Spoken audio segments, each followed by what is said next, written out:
It's really twofold. I mean, definitely the iPhone cycle coming up, the trifecta iPhone cycle. We think if you look at the opportunity, we'll call about 350 million potential upgrades. 220 where the street is for 2019 is a very achievable number. So I think expectations are set, what I view as conservative to hittable.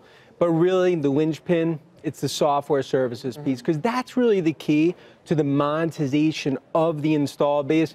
We think 50 billion of revenue by 2020. And I think that's key to the re-rating that we expect to see. How do you separate recurring revenue through services versus what we're getting from the App Store?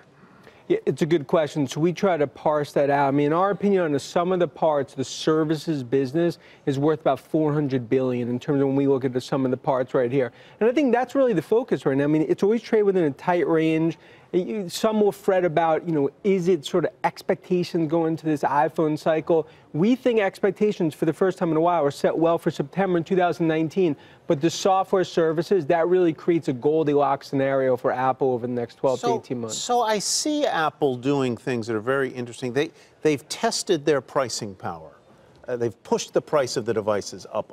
And people are willing to pay, apparently, $1,000 for a phone.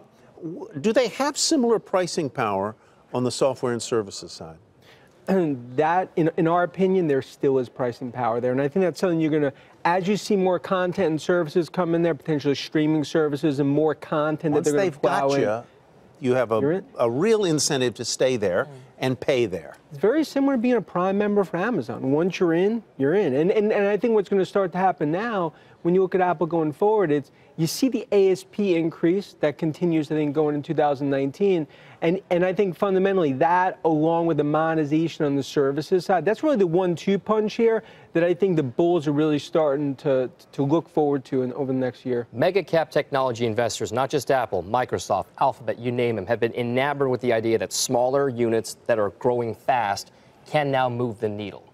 So with Apple, how well do they have to execute to get those targets and get investor expectations to match up with what they're doing? Yeah, I think it's really going to have to be an execution story, especially on that services side. I think steady state iPhone cycle, I think that's something that's definitely within the band, but no different what Nadella has done to Microsoft. I mean, expectations were high for cloud. They needed to execute. That's what really is the key now on the services side for Apple over the next 12 to 18 months, as well as do they put more content in there? Is there pricing power?